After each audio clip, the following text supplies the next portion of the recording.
Imagina esto. En el majestuoso salón de baile de un hotel de 5 estrellas, donde los candelabros de cristal cuelgan como estrellas caídas del techo dorado, y las mesas redondas, cubiertas de lino, marfil brillan bajo luces cálidas y lujosas.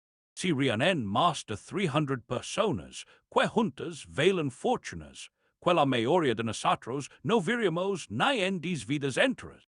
Inversionistas implacables, gestores de fondos de cobertura, capitalistas de riesgo, fundadores de startups tecnológicas milenarias, magnates inmobiliarios, todos vestidos como si la noche fuera una competencia de poder y elegancia, el air huele a perfumes caros, a bourbon anillo y a ambición pura. Nadie entra aquí por casualidad, eres invitado verificado y se espera que pertenezcas. Todos saben quién es quién o hizo creen.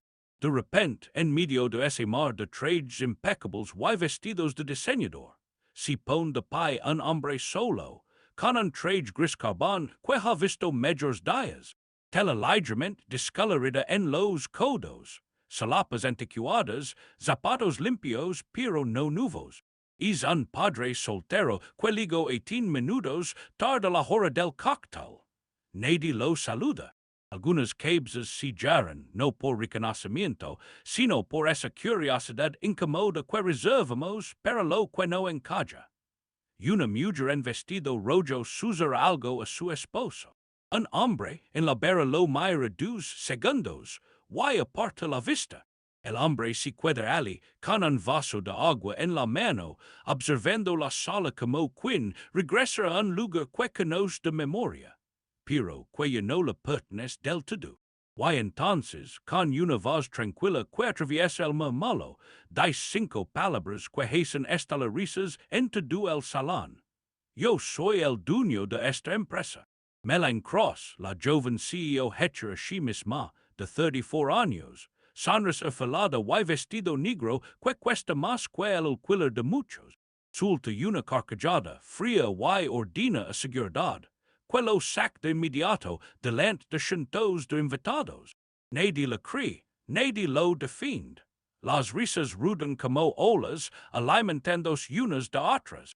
Pero minutos después, cuando el salón entero está disfrutando del espectáculo, la puerta principal se abre y la sonrisa de Melanie desaparece por completo. El Consejo de Administración entra en escena. ¿Qué pasa cuando el verdadero poder no está en quien se ríe más fuerte, sino en quien ha estado calado todo este tiempo? Si es tu primera vez aquí, asegúrate de suscribirte al canal y unirte a nuestra comunidad, no querrás perder lo que viene después. Vamos con esta historia que te va a dejar pensando toda la noche. El salón de baile del Hotel Langford Grand se había transformado en una verdadera catedral de riqueza y poder. Candelabros de cristal colgaban del techo cubierto de pan de oro, derramando una luz cálida y dorada sobre las mesas redondas envueltas en lino color marfil. Más de 300 invitados llenaban el espacio. Gestores de fondos de cobertura con miradas calculadoras, capitalistas de riesgo que olían oportunidades a kilómetros, fundadores de empresas tecnológicas que habían cambiado el mundo con una app, magnates inmobiliarios que compraban ciudades enteras sin pestañear, cada uno vestido como si la velada fuera una pasarela de estatus. La gala annual de inversionistas de Whitmore Holdings no era un evento al que uno legaba por casualidad. Eras invitado, tu nombre había sido revisado con lupa semanas antes, y cada rostro en esa sala exudaba la seguridad absoluta de quien nunca ha escuchado un no en su vida. Lucas Bennett entró a las 7:42, 18 minutos después de que comenzara la hora del cóctel. Levaba un traje gris carbón que había sido planchado con cuidado, pero que dilataba los años. Tela desveda en los codos, corte pasado de moda. Sus zapatos estaban limpios, pero no nuevos. No levaba la invitación en la mano, aunque la tenía. Su nombre estaba en la lista mucho antes de que cualquiera en esa sala lo supiera. Camino por la entrada sin prisa, esquinando la multitud con la mirada de alguien que regresa a un lugar familiar después de mucho tiempo. Nadie lo saludó. Algunas cabezas se giraron por pura curiosidad, esa curiosidad que se reserva para lo que desentona. Y una mujer en vestido rojo se inclinó hacia su esposo y murmuró algo. Un hombre junto a la barra lo miró y apartó la vista en menos de 2 segundos, descartándolo. Lucas lo notó todo. Lo esperaba. Tomó un vaso de agua de una bandeja que pasaba y se quedó al borde de la sala, observando. Pensó en su hija de 8 años, probablemente dormida en el sofá con la televisión encendida. Su madre cuidándola le había dicho que tenía algo importante que hacer esa noche. Ella le preguntó si era una fiesta. Él dijo que sí. Ella preguntó si habría pastel.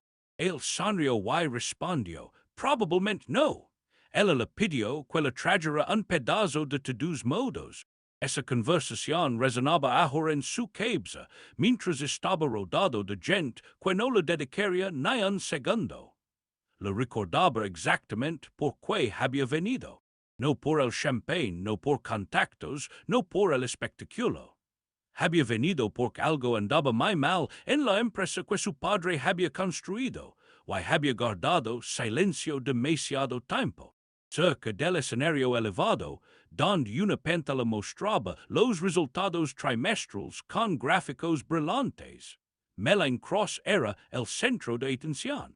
A sus 34 años, rasgos afilados, cabello oscuro recogido en un moño impecable y un vestido negro que gritaba poder y dinero. Hablaba con esa autoridad que obliga a la gente a inclinarse, no por deseo, sino por necesidad. Si había hecho a sí misma desde cero. Sin dinero familiar, sin título de Ivy League, sin contactos regalados. Había legado al puesto de CEO de Whitmore Holdings a pura fuerza de voluntad, y levaba ese logro como una armadura impenetrable. Cada palabra suya pesaba. Cada decisión era inapelable. Esa noche, la gala era su escenario personal.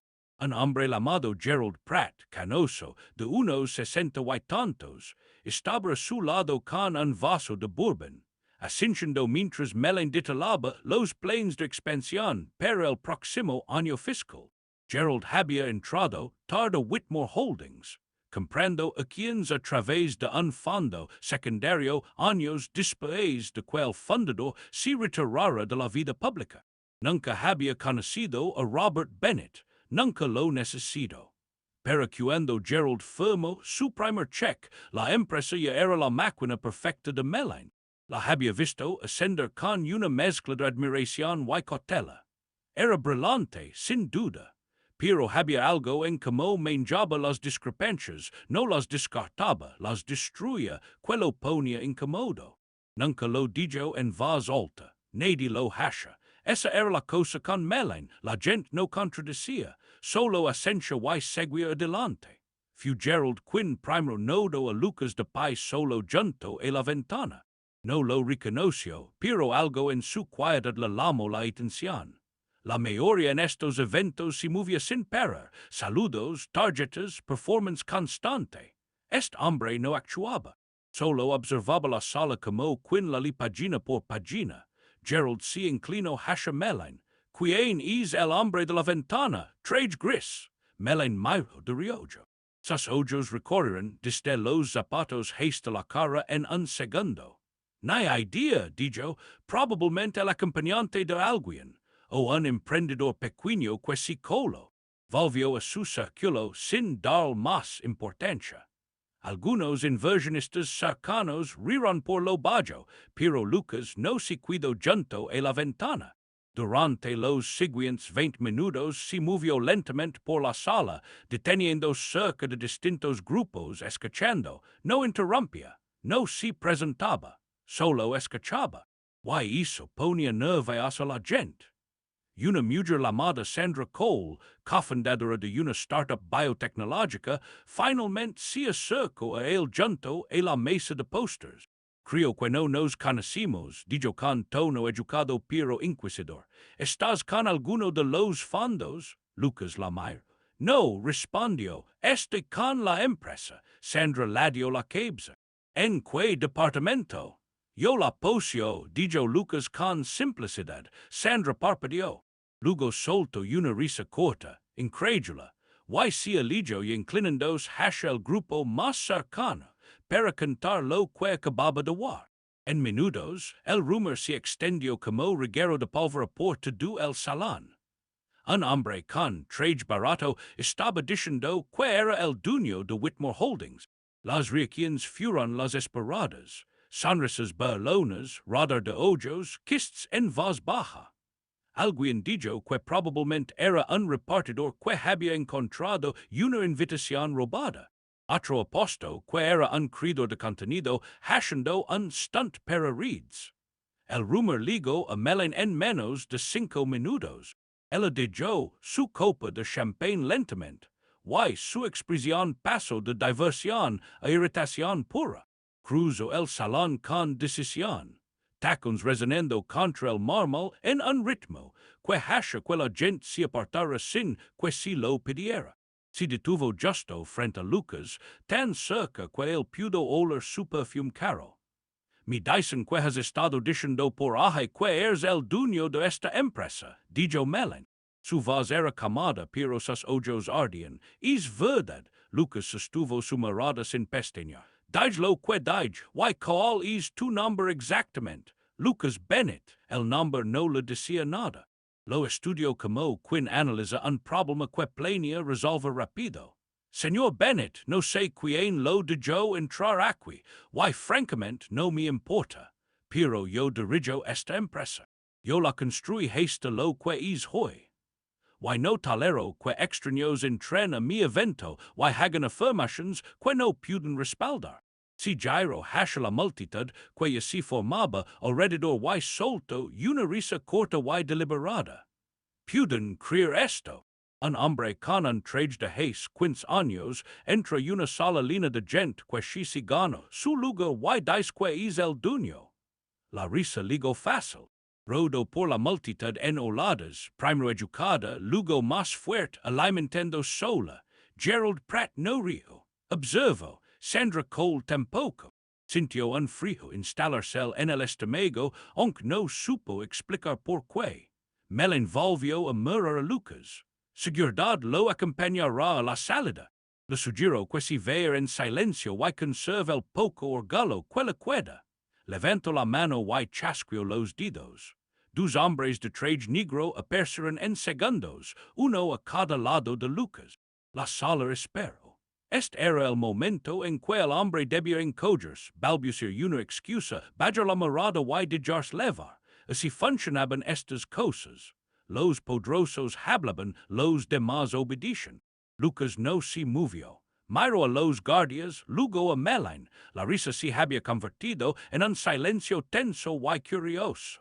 Sintió el peso de todas las miradas. Sintió la salida fácil. Marcharse, lamar a los abrigados por la mañana, manger esto en privado como había hecho los últimos 6 años. Era lo seguro, lo invisible. Lo que mantenía su hija fuera de los titulares y su nombre fuera de las juntas directivas. Pero esa noche era distinta. Había conducido 45 minutos para llegar. Se había puesto el único traje que tenía, el que su padre usó en su última reunión de guionistas antes de morir. Había besado la frente de su hija y le dijo que volvería antes de la madrugada. No había venido hasta aquí para eso. No me voy, dijo. Su voz no era alta, pero ligó a cada rincón del salón. No porque la alzara, sino porque la sala se había quedado en silencio absoluto. No me voy. Why antes de que termine esta noche, cada persona aquí sabrá exactamente quién soy. Melon lo miró fijamente. Por medio segundo algo brilló en sus ojos. No mido todavía no, sino algo parecido a la incertidumbre. Lo entero rápido. Sacuenlo de aquí, ahora. Pero Lucas se mantuvo firme, pies plantados, hombros rectos, ojos clavados en los de ella. Why por primera vez esa noche, melen cross dio una orden que no se cumplió de inmediato. Los guardias dudaron, no por creer a Lucas, sino por algo en su cama los hizo esperar. Solo un instante. Lo suficient para que el momento llegara. Los guardias si murmuran a Melen, volvieron a murmurar a Lucas. El salón estaba tan silencioso que si oía el tintinio de un vaso, el rose de un zapato. La expresión de Melen se endureció. Camino hacia los guardias, y les habló directamente. Les di una instrucción. Este hombre no es invitado, no es inversionista, no es empleado. Está invadiendo un evento privado y quello saquen del edificio inmediatamente. Su voz corto el murmullo como un cuchillo. Uno de los guardias se enderezó, extendió la mano hacia el brazo de Lucas. Lucas la retiró, no con violencia, sino con firmeza. Miro más allá del guardia, más allá de Melen, y recorrió la sala con la mirada. Cada rostro era o burlón, o incómodo, o indiferente. Gerald Pratt seguía observando desde el escenario, Bourbon intacto. Sandra Cole se había retirado al fondo, brazos cruzados, expresión indescifrable. Nadie dio un paso al frente. Nadie dijo una palabra en su defensa. Estaba completamente solo. Y todos en ese salón ya habían decidido quién era basandos en el traje que levaba. Por un momento, algo pesado se instaló en su pecho. Pensó en dar media vuelta. Pensó en su hija despertando mañana sin saber nada de esto. Podía volver a su vida tranquila. Dejar que los abogados lo mandaran el lunes. Seguir siendo invisible. Pero entonces recordó los reports trimestrales que había leído 3 semanas atrás. Los que le envió el viejo abogado de su padre. Los números que no cuadraban. El contrato firmado sin aprobación del Consejo. Las decisiones tomadas en la oscuridad por alguien que creía no responder ante nadie. No había venido por impulso. Había venido porque la empresa que su padre construyó durante 32 años estaba siendo vaciada desde adentro. Y la mujer responsable estaba a 3 metros, riéndose de él. Lucas soltó una risa suave, casi inaudible, pero Melen la captó. Ella ya se estaba llorando hacia su círculo de inversionistas, lista para archivar a Lucas como anécdota divertida de la noche. Pero esa risa la detuvo. No era la risa de un hombre humillado, no era nerviosa, amarga ni derrotada, era la risa de alguien que acababa de tomar una decisión irreversible. Melen se giró lentamente. Por primera vez lo miró de verdad. Y la certeza en sus ojos se agriado, apenas lo suficiente para que Lucas lo viera. Lucas metió la mano en el bolsillo interior de su chaqueta y sacó su teléfono. Marcó un solo número, lo llevó al oído y dijo 6 palabras. Puedes venir aquí ahora mismo. Colgó y guardó el teléfono. Miró directamente a Melen y, con voz serena, sin prisa y sin rastro de ira, dijo, yo soy tu jefe. El salón estalló. Esta vez la risa fue explosiva, la risa de quien cree a un hombre autodestruirse en tiempo real. Melen sacudió la cabeza, sonrisa amplia y cortante. Esto es increíble, dijo al air. Este hombre está aquí delante de todos, afirmando que es mi jefe. Lo señaló como quien señala a un niño que dice algo absurdo. Algo grave esto. Es el mayor entretenimiento del año. Pero Lucas no reaccionó, no sonrió, no se inmutó. Simplemente se quedó con las manos a los lados esperando. Y esa espera, esa quietud inquebrantable, empezó a hacer algo que la risa no podía deshacer. La broma debía haber terminado ya, el hombre debía haberse derrumbado. Pero no lo hace. Estaba ali como alguien que ya conoce el final de la historia y solo espera que los demás lo alcancen. Pasaron 4 minutos, la risa se diluyó en murmullos dispersos. La gente mira sus relojes. La sonrisa de Melen se mantuvo, pero se volvió rígida como una máscara que no podía quitar sin admitir que algo había cambiado. Entonces las puertas del salón se abrieron. Entro primero un hombre alto, de unos 50 y tantos, traje azul oscuro y maletín de curo. David Mercer, uno de los abogados corporativos más respetados del estado. No miro alrededor, no saludo a nadie. Camino directo hacia Lucas y se coloco a su lado, dejando el maletín en la mesa más cercana sin decir palabra. Detrás vinieron 3 personas más. Gerald Pratt los reconoció al instante y el color se le fue del rostro. Raymond Walsh, el miembro más antiguo del Consejo de Whitmore Holdings. Catherine Hale, presidenta del Comité de Auditoría. Douglas Finch, presidente del Consejo durante los últimos 11 años. Melen los via y su sonrisa no desapareció. Si congeló. Conoce esas caras, les reportaba a ellos. Había estado en juntas con ellos, había discutido estrategias, los había convencido de respaldar su visión trimestre tras trimestre. Pero no los había invitado esa noche. Este era su evento, su lista de invitados, su escenario. No debían estar allí. Douglas Finch camino al centro del salón. La multitud se abrió sin que se lo pidiera. Tenía 71 años, rostro curtido y voz de tribunal. No levantó la mano ni pidió atención. Simplemente se detuvo y el salón se caló a su alrededor. Melen actuó rápido. Se interpuso entre Douglas y la multitud, instintos a pleno. Doug, no sé qué pasa aquí, pero este hombre ha estado interrumpiendo el evento media hora. Ha hecho afirmaciones falsas sobre la propiedad y se niega a cuando se le pidió. Ya contacté a seguridad y creo que lo apropiado es. Douglas la cortó, no gritando, no alzando la mano. Simplemente empezó a hablar y su voz borró la de ella del mapa. Señorita Cross, le voy a pedir que se aparte. Las palabras fueron educadas. El tono no. Melen no se movió. En cambio se giró hacia la multitud, voz sabiendo con urgencia controlada. Quiero ser muy clara sobre lo que está ocurriendo. Esto parece una interrupción coordinada y lo estoy tratando como incidente de seguridad. Yo notifiqué a nuestro consejo legal y pido que todos mantengan la calma mientras resolvimos esto. Sacó su teléfono del clutch y empezó a marcar, dedos rápidos y precisos.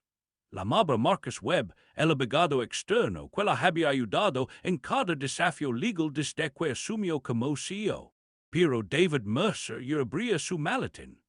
Sacó una carpeta gruesa, con pestañas, selada con el emblema de Whitmore Holdings, y la colocó en la mesa. Miró a Melen con la expresión plana, y patient de quien ha hecho esto antes. Señorita Cross, antes de que haga esa llamada, debería saber que lo que hay en esta carpeta ya ha sido revisado y notariado. Le sugiero que lo mire. Melen lo ignoró. Siguió con el teléfono en la olla, esperando que Marcus contestara. Pero Raymond Walsh, que había estado calado cerca de la entrada, habló por primera vez. Voz baja medida, dirigida no a Melen, sino a toda la sala. He servido en el consejo de esta empresa durante 14 años. Pudo confirmar que los documentos que menciona el señor Mercer son auténticos. Detallan la estructura completa de propiedad de Whitmore Holdings, incluyendo la participación mayoritaria de control en manos de Lucas Bennett, heredada de su fallecido padre, Robert Bennett, quien fundó esta compañía hace 32 años. Las palabras cayeron como piedras en agua quieta. Los murmullos cesaron, quienes miraban sus teléfonos alzaron la vista. Sandra Cole descruzó los brazos. Gerald Pratt dejó su bourbon en la mesa más cercana y miró al suelo, mandíbula apretada.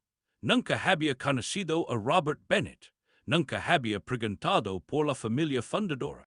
Solo conoce la versión de Melen de la empresa. Y ahora entendía cuán incompleta era esa versión. Melen bajó el teléfono. Marcus no había contestado. Si giró hacia Raymond y por primera vez su voz levaba algo crudo. No humildad, sino furia apenas contenida. Rey, no puedes hablar en serio. He dirigido esta empresa 4 años. He triplicado nuestra valoración de mercado. He traído a cada inversionista importante de esta sala. Why me estás diciendo que este hombre? Lo señaló sin mirarlo. Este hombre con traje de tienda de segunda mano ha sido el verdadero dueño todo este tiempo. Catherine Hale dio un paso al frente. 63 años, serena, gafas colgando de una cadena. No usó la voz. No necesitaba. Señorita Cross, el concilio ha revisado la documentación legal minuciosamente. El señor Bennett posee el 51% de las acciones con derecho a voto. Esa participación le fue transferida al fallecer su padre hace 6 años, según el acuerdo de fideicomiso registrado en el Estado. Su cargo como CEO es un puesto designado. Siempre lo ha sido. Serve a discreción del concilio y, en última instancia, a discreción del accionista mayoritario. Melon Miro de Catherine a Raymond a Douglas. Busco en sus rostros un aliado, una grieta, alguien que diedra que era un error. No encontró nada. Eran las mismas personas que habían asentido a sus presentaciones, aprobado sus presupuestos, aplaudido sus llamadas de ganancias. Y ahora estaban frente a ella, confirmando que el hombre al que había ridiculizado públicamente era quien realmente tenía el poder que ella siempre creyó suyo. Intento una última vez. Enderezó los hombros, alzó la barbilla y habló con el tono imperioso que la había levado por juntas, negociaciones y amenazas de adquisición hostil. Esto es un montaje. Todo esto ha sido orquestado para socavar mi autoridad en el evento más visible del año. No voy a permitir que Douglas Finch levantó la mano. Solo una vez, ligeramente. Y Melon se detuvo, no por quaso, sino porque el gesto levaba un peso que ella reconoce. El peso de alguien cuya autoridad no vin de volumen, postura o ropa cara. Vin del simple hecho de que la sola elige escucharlo a él antes que a ella. Douglas miró a los invitados que habían venido por champagne y contactos y ahora presenciaban algo inesperado. Su voz fue calma, clara y definitiva. Quiero dirigirme a todos los presentes esta noche. Mi nombre es Douglas Finch. He sido presidente del Concilio de Whitmore Holdings los últimos 11 años. Lo que voy a decir no es opinión, es registro legal. Giro ligeramente hacia Lucas y luego a la multitud. Lucas Bennett es el accionista mayoritario de esta compañía. Posee el interrecutes de control en votos. Según nuestra carta corporativa, tiene la autoridad final en todas las decisiones mayores, incluyendo el nombramiento y remoción del liderazgo ejecutivo. Esto no es nuevo. Ha sido la estructura de propiedad desde el fallecimiento de su padre. El señor Bennett eligió mantenerse en privado. Era su derecho. Pero su autoridad nunca ha estado en duda. Ni legal, ni estructural, ni esta noche. El salón cuidó en silencio. No el silencio cómodo de quien espera al siguiente orador. El silencio asfixiante de cientos de personas, dandos, cuenta de que se habían reído del hombre equivocado. Los guardias que habían flanqueado a Lucas ahora estaban varios pasos atrás, manos a los lados, mirando al suelo. La mujer del vestido rojo que había susurrado al principio miraba su copa como si quisiera desaparecer en ella. El hombre de la barra, que lo descartó en 2 segundos, ya no estaba en la barra. Se había movido a la perla llana, intentando volverse invisible. Melon estaba en el centro de todo. Las luces del escenario seguían encendidas. Los resultados trimestrales brillaban en la pantalla detrás de ella. Pero la sala se había girado tan completamente que bien podía estar en un edificio vacío. Miró a Lucas y por primera vez no había calculo en su expresión. Ni estrategia, ni contraataque, ni comentario afilado listo para lanzar.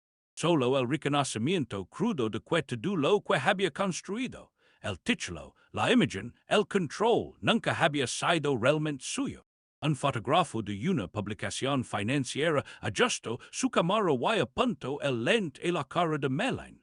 Se oyó el clic del obturador una vez, luego otra. Est era el momento en que el suelo se abría bajo sus pies y no había nada que aferrarse.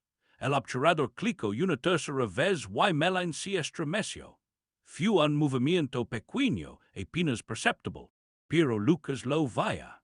Veía como sus dedos se curvaban a los lados, como su mandíbula se tensaba, como sus ojos se desviaban al fotógrafo y luego al suelo. Y no estaba de pie como si yo.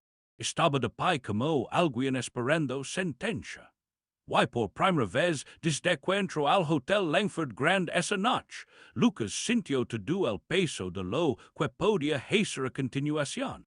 La sala esperaba por él. Cientos de personas que se habían reído de él menos de 20 minutos antes ahora lo miraban como si mirara la escena final de un juicio. Querían un veredicto.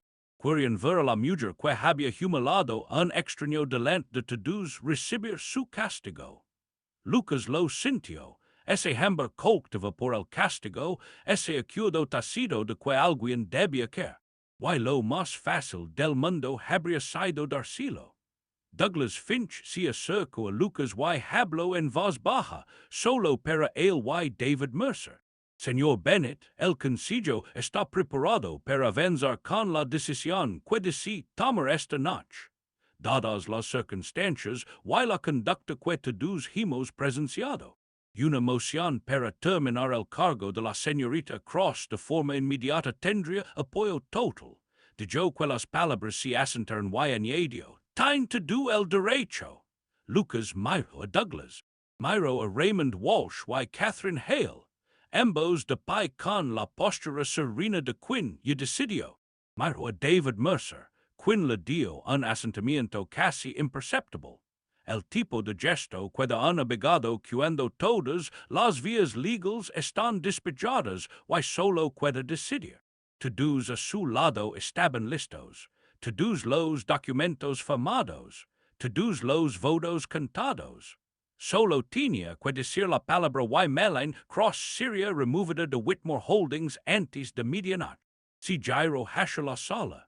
Melain seguía donde estaba, pero todo en ella había cambiado.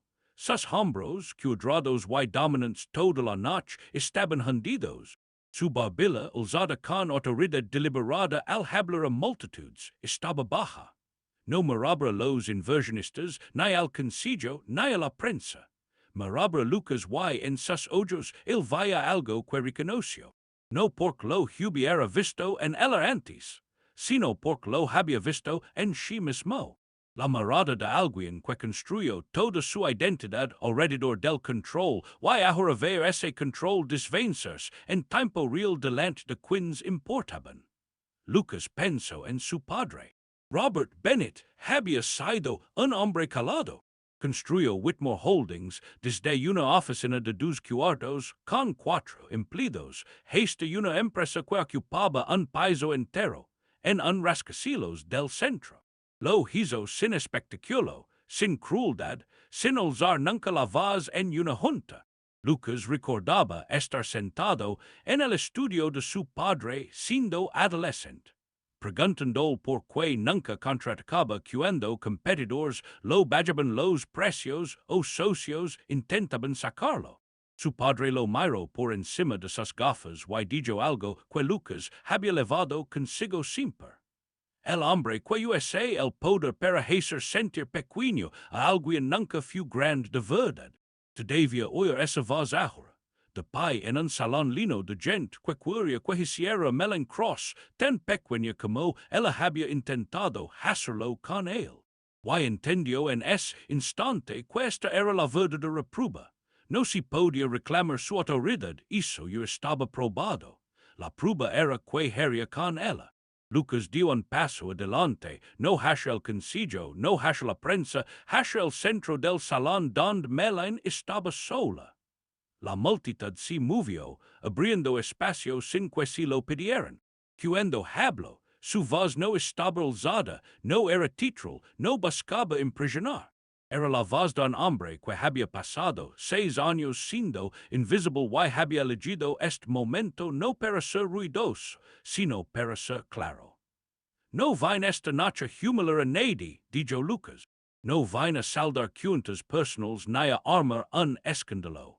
Vine porc hiride una responsabilidad, una empresa que mi padre construyó con sus propias manos, mi quede calado demasiado tiempo. Mientras esa empresa era dirigida por mido en lugar de integridad. Miro directamente a Melin.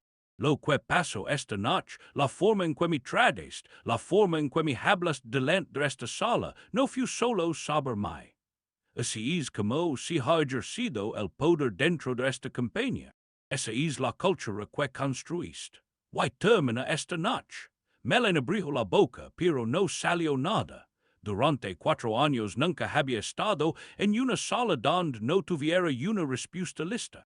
Había enfrentado inversionistas hostiles, amenazas legales, ataques mediáticos, why siempre tuvo respuesta.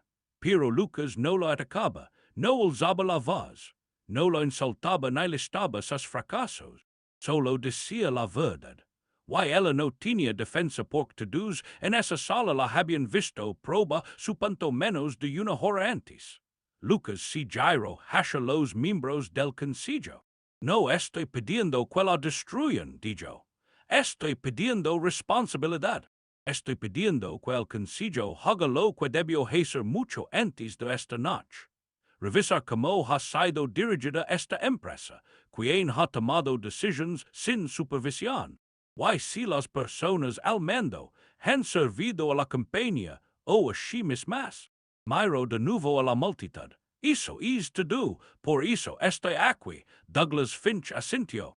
Dio un paso al frente y se dirigió a la sala con la misma autoridad medida que había levado 11 años como presidente. A partir de esta noche, el Consejo de Directors de Whitmore Holdings suspende la señorita Cross de sus funciones como directora ejecutiva, a la espera de una revisión interna completa de gobernanza corporativa, decisiones financieras y conducta ejecutiva. Esta revisión será liderada por el Comité de Auditoría, bajo la supervisión de Catherine Hale. Durante este periodo, toda autoridad ejecutiva revertirá al Consejo en consulta con el señor Bennett como accionista mayoritario. Las palabras recorrieron la sala como una ola. La gente intercambió miradas. Algunos tomaron sus teléfonos. El fotógrafo tomó otra foto. Esta vez de Douglas junto a Lucas, enmarcados contra el fondo del escenario donde brillaba la presentación de ganancias de Melin. Gerald Pratt, que había pasado toda la noche observando desde los boards, camino a la mesa más cercana y se sentó pesadamente, frotándose la frente con una mano. Sandra Cole se cuidó inmóvil cerca de la pared trasera, brazos ya no cruzados, rostro de alguien que repasa cada momento de la velada y lo reordina en su mente. Melin no luchó. Y sorprendió a todos. La mujer que había pasado 4 años desmantelando cada obstáculo, que nunca perdió una discusión ni cedió un punto, simplemente se cuidó al y dijo que las palabras la envolvieron. Miro a Lucas una última vez, una mirada larga y escrutadora como si intentara entender cómo lo había pasado por alto. Como lo miro y no vaya nada. Como si paró frente a cientos de personas y se rió de la única persona en la sala que tenía su futuro en sus manos. Luego se giró y camino hacia la sala de la llena. Sin declaración, sin réplica, sin palabras dramáticas de despedida. Solo el sonido de sus tacones en el mármol haciendos más débil con cada paso hasta que la puerta se cerró detrás de ella. El salón se sintió distinto después. La energía que lo había llenado, risas, ambición, actuación, se había evaporado por completo. Los meseros estaban alineados contra las paredes con bandages de champagne que nadie tocaba. El cuartito de cuidas en la esquina había dejado de tocar durante la declaración de Douglas y no volvió a empezar. La pantalla de presentación se apagó. Las luces del escenario se atenuaron. La gente empezó a recoger abrigos y a despedirse en voz baja, moviéndose hacia las salidas en grupos pequeños. hablando cuido como si acabaran de presenciar algo que no prosaben del todo. David Mercer cerró su maletín y puso una mano brevemente en el hombro de Lucas. Lo manjaste bien, dijo. Lucas asintió pero no respondió. Raymond Walsh y Catherine Hale intercambiaron unas palabras con Douglas cerca del escenario y salieron por una entrada lateral. Gerald Pratt, sentado, levantó la vista cuando Lucas pasó cerca. Sus miradas se cruzaron un instante y Gerald abrió la boca como para decir algo, quizá una disculpa, quizá un reconocimiento. Pero Lucas solo le dijo un leve asentimiento y siguió caminando. Lucas salió del hotel por la entrada principal. El aire nocturno lo golpeó de inmediato, fresco, limpio, cortante contra el calor del salón que dejaba atrás. Dos reporteros de un medio financiero estaban cerca del valet, libertad en mano, escaneando cada rostro que salía por las puertas de vidrio. Uno lo reconoció y se acercó. Señor Bennett, podemos tener un comentario sobre lo que pasó adentro. Lucas miró al reportero, luego a la fila de cámaras y micrófonos que parecían surgir de la nada. Sacudió la cabeza una vez, sin rudas ni drama, y siguió caminando. Ligó a su auto, un sedán de 12 años estacionado 3 cuadras lejos porque no quiso usar el valet. Abrió la puerta, se sentó y puso ambas manos en el volante. El auto estaba en silencio, la calle en silencio, sacó su teléfono y miró la pantalla. Una llamada perdida de su madre. La llamó de vuelta y ella contestó al segundo tono. ¿Todo bien? Preguntó ella. ¿Todo bien? Dijo Lucas. Está dormida. Su madre le contó que su hija se había quedado dormida en el sofá alrededor de las 8:30, tal como él imaginó. Con la televisión encendida y un calcetín perdido porque lo había petado durante un dibujo animado. Lucas sonrió, la primera sonrisa real de toda la noche, y le dijo a su madre que estaría en casa en 45 minutos. Encendió el motor y se alejó del bordillo. El Hotel Langford Grand se hizo pequeño en el retrovisor, sus ventanas doradas brillando contra el cielo oscuro. Adentro, los últimos invitados se iban. Los candelabros se apagaban. Las mesas se limpiaban. La velada que había empezado con champagne y risas. Y la certeza absoluta de quien pertenecía y quien no, terminaba en un silencio que se quedaría con todos los que estuvieron allí por mucho tiempo. El poder real nunca se trata de la voz más fuerte en la sala. Nunca se trata del traje más caro, del comentario más afilado o de la capacidad de hacer cientos de personas a la orden. El poder real es calado. Apers con el traje de un muerto y no necesita la aprobación de nadie para existir. Espera mientras la gente se ríe y no se inmuta cuando lo señalan. Y cuando llega el momento que prueba si el poder se usará para aplastar o para corregir. Elige el camino más difícil, porque el hombre que le enseñó a Lucas sobre el poder, el hombre cuyo traje levaba puesto, el hombre cuya empresa había venido a approachar, nunca usó su fuerza para hacer sentir pequeño a otro ser humano. Y Lucas Bennett, padre soltero, accionista mayoritario, hombre invisible convertido en ineligible, condujo a casa por las calles silenciosas para ver a su hija dormida, del mismo modo que había conducido al hotel 3 horas antes. La única diferencia era que ahora los que se rieron recordarían su nombre, no porque los hubiera asustado, sino porque los había hecho pensar. Nunca juzgues a un hombre por el traje que leva, porque algunos se quedan calados no porque son débiles, sino porque no han necesitado hablar. Si te ha pasado algo parecido o has sentido esa injusticia de ser subestimado por las apariencias, escribe en los comentarios y comparte tus pensamientos, me encantaría leer. Del like si entiendes este sentimiento tan profundo y comparte el video con tus amigos para que ellos también conozcan esta historia tan poderosa. Gracias por estar aquí hasta el final. Nos vimos en la próxima.